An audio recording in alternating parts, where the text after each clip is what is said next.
Today we'll explore the importance of capturing good audio when recording a video. Pretty much any device that captures video also captures audio at the same time. Your Canon Vixia camcorder has a built-in mic located at the front of the camera. As soon as you hit the record button, your mic is also activated. The quality of the audio is dependent primarily on how close you are to your subject and the volume at which they are speaking. It will also be affected by the amount of background noise present and the surrounding environment. For example, recording in a small room usually sounds better than recording in a large room. A room with carpeting will be better than recording in a room with tile floors. And perhaps most importantly, a camera that's close to the subject captures better audio than a camera that's far away with the lens zoomed in. Usually, tighter framing of a subject is a more effective way to tell a story, so it's important to remember to move closer rather than to zoom in when capturing audio at the same time. Whenever possible, use an external mic to improve your audio quality. There are two choices available that you can check out: the wired lavalier mic, which is worn by the subject, and the shotgun, which is mounted on top of the camera. The wired lavalier comes in this small pouch. When you unzip it, you should see that the wires are loosely gathered. In the back, you'll see a ziplock. Open the ziplock and remove the battery that is loose. This is the battery you'll use. There's also a backup battery in its original packaging in case your battery runs out. Unwrap the wires and find the on-off switch for the lavalier. Flip it over and open the battery compartment. The cover will totally come off, so be careful not to lose it. Insert the battery with the numbers up and then reattach the cover.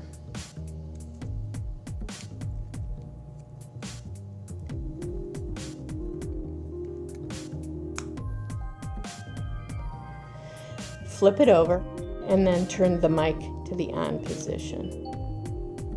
Insert the mic jack into the side of the camera.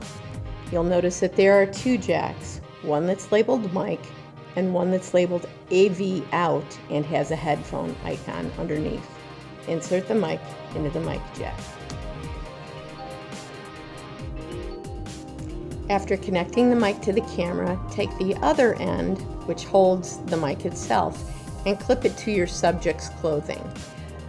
Try to make the mic and the wire as inconspicuous as possible. The next step is really important.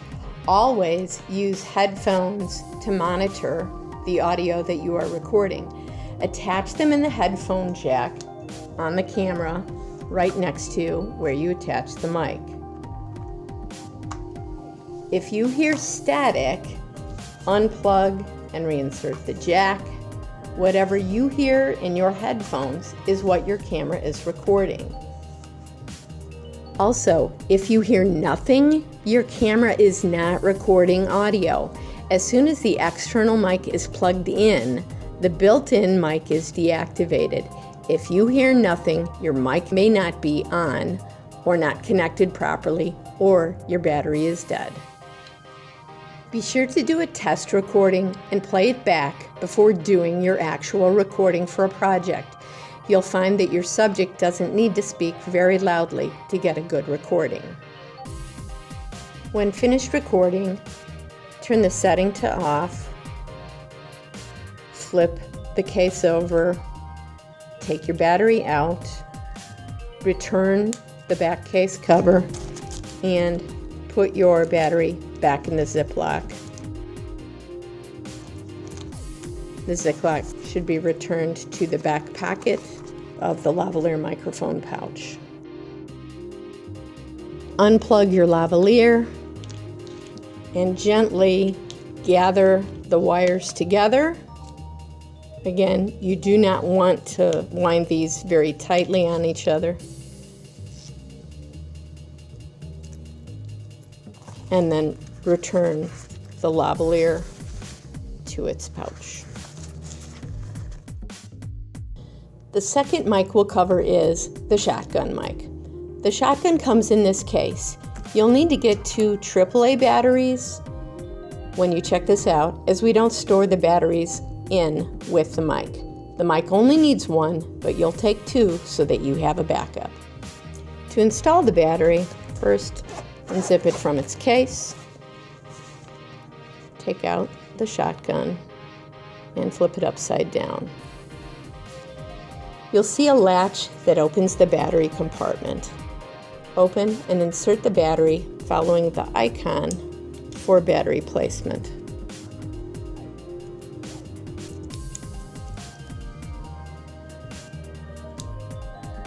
Flip the shotgun over to examine the side with the switches.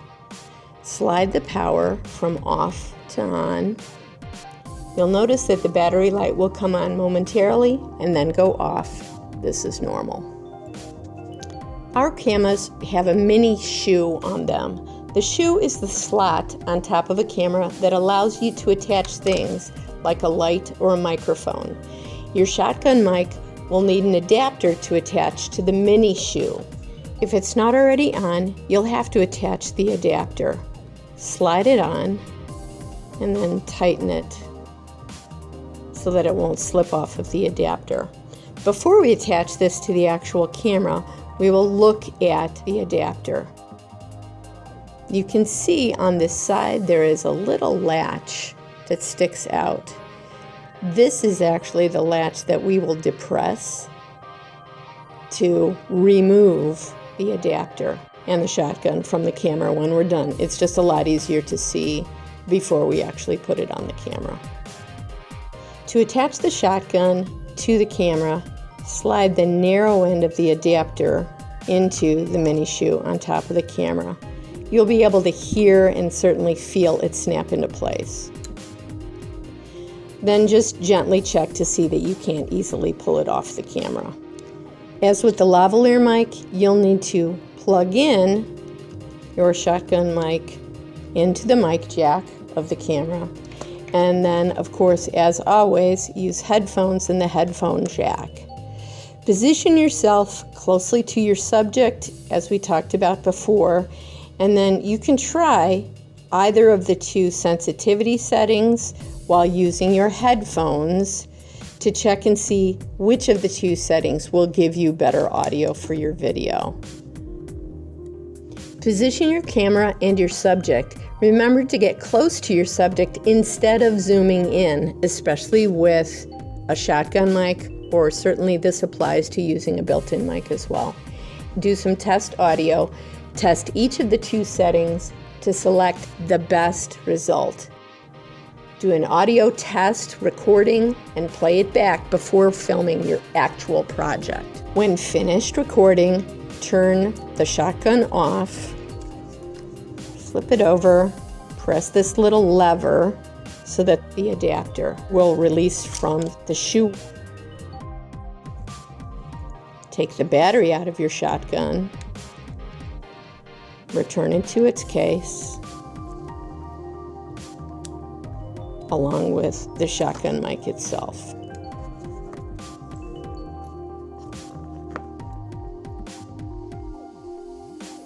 Remember, bad audio can really ruin your story, but good audio can make all the difference in the world.